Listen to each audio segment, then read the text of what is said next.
Good morning dear students. आप सभी का इस एजुकेशनल यूट्यूब चैनल पर हार्दिक स्वागत है। प्रिय विद्यार्थियों, पिछले वीडियो में हमने ऋग्वेदिक काल की राजनीतिक स्थिति तथा सामाजिक स्थिति के बारे में चर्चा की थी और आज हम ऋग्वेदिक कालीन आर्थिक जीवन का अध्ययन करेंगे।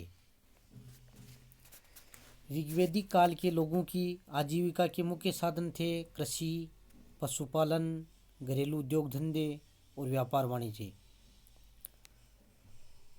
ऋग्वेदिक सभ्यता ग्रामीण सभ्यता थी, अतः उसका आर्थिक जीवन मुख्यतः कृषि और पशुपालन पर आधारित था। तो आर्थिक जीवन या आर्थिक स्थिति में मुख्य रूप से हम बिंदुओं में कृषि, पशुपालन, उद्योग धंधे और व्यापार वाणिज्य ये शामिल हैं। कृषि, भारत में आर्यों ने वन्य प्रदेशों को साफ करके अपने गांवों की स्थापना करनी प्रारंभ कर दी थी और उस युग में खेत हैं वो किसान की व्यक्तिगत संपत्ति समझे जाते थे। उन्हें राजा की संपत्ति नहीं माना जाता था। राजा खेतों की उपज में से कुछ हिस्सा कर के रूप में लेता था, जिसे बलि कहा जाता था। वह किसानों को उनकी भूमि से बेदखल अथवा उनकी भूमि को छीनने का अधिकार नहीं रख सकता था। गांव के चारों ओर चरागाह भी होते थे और संपूर्ण गांव की सम्मिलित संपत्ति जो समझी जाती थी। ऋग्वेदिक आर्य जौ, गेहूँ, धान, व्रीहि, तिल, उड़द, मसूर, चना आदि फसलें उत्पन्न करते थे। खेती का कार्य है वो हल और बैल की सहायता से किया जाता था। हल लकड़ी का बना होता था और बैलों से खींचा जाता था। हल बैल से भूमि की जुताई के बीज बोए जाते थे और फसल पकने के बाद में उसे हंसिया से काटकर अलग अलग गट्ठों में बांधकर खलिहान में ले जाया जाता था, जहां उसे पृथक पृथक किया जाता था। और उस काल के लोग अच्छी फसल के लिए खाद का भी प्रयोग करते थे।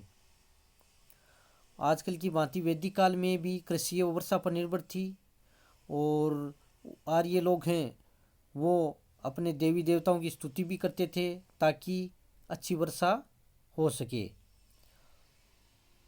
नदियों, तालाबों तथा वर्षा ऋतु में किसी स्थान पर एकत्र हुए जल को नहरों की सहायता से खेतों तक भी पहुंचाया जाता था और कृषि में काम में लिया जाता था। पशुपालन, कृषि के समान पशुपालन भी ऋग्वेदिक आर्यों का एक मुख्य व्यवसाय था। ऋग्वेद में पशुधन की वृद्धि के लिए देवताओं से भी प्रार्थनाओं या मंत्रों आदि का वर्णन मिलता है। उस युग के आर्य गाय, बैल, भैंस, भेड़, बकरी, घोड़ा आदि पशुओं का पालन करते थे। गाय का महत्व उस समय अधिक था। गाय का दूध आर्यों के भोजन का मुख्य अंग था और दान पुण्य में भी गाय का प्रयोग किया जाता था। सबसे अधिक महत्व की बात थी कि क्रय विक्रय अथवा लेन देन के संबंध में गाय को विनिमय का माध्यम माना जाता था। दूध, मांस और खाल की दृष्टि से भैंस, भेड़ और बकरी भी आवश्यक पालतू पशु समझे जाते थे। घोड़ा आर्यों का प्रिय पशु था और उसका सामरिक महत्व भी था। उद्योग धंधे, ऋग्वेदिक काल के लोग विभिन्न धातुओं को गलाने तथा उन्हें पीटकर विभिन्न प्रकार की वस्तुओं को बनाने में दक्ष थे। कवच, शिरस्त्राण, बाण, अस्त्र शस्त्र तथा औजार बनाने के लिए अयस्क नामक धातु का प्रयोग किया जाता था। अयस्क तात्पर्य तांबे से है। सोने का प्रयोग भी होता था और ऋग्वेद में इसे हिरण्यपिंड कहा गया है। जो सोना है, इस धातु का प्रयोग मुख्यतः आभूषण बनाने तथा दान दक्षिणा देने में किया जाता था। निष्क नामक लोकप्रिय आभूषण स्वर्ण का ही बनाता था। कई बार एग्जाम्स में क्वेश्चन पूछा जाता है कि वैदिक काल में निष्क क्या है।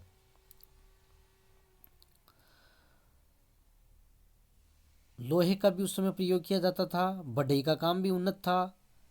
बढ़ई लोग लकड़ी के दरवाजे, चारपाइयाँ, रथ, बैलगाड़ी, नौकाएं आदि का निर्माण करने में काफ़ी निपुण थे।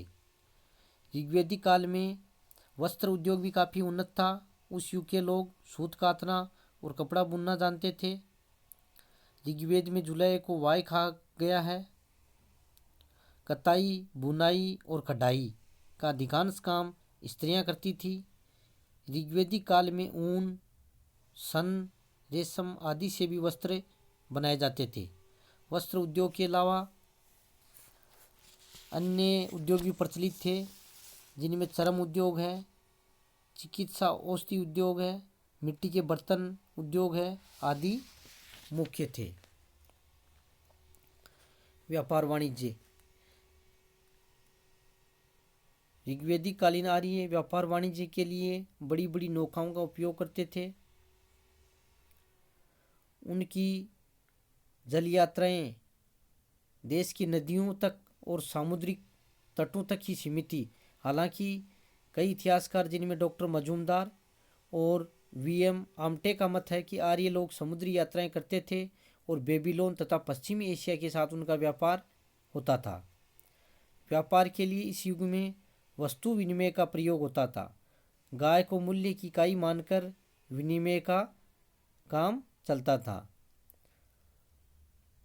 और स्वर्ण निर्मित निष्क का प्रयोग भी मुद्रा के रूप में किया जाता था। इस प्रकार आज हमने ऋग्वैदिक काल की आर्थिक स्थिति का अध्ययन किया है। इस वीडियो को पूरा सुनने के बाद में आपको होम असाइनमेंट के लिए जो क्वेश्चन दिए जा रहे हैं उनको आपको हल करके व्हाट्सएप पर सेंड करना है। इसी के साथ साथ बहुत बहुत धन्यवाद।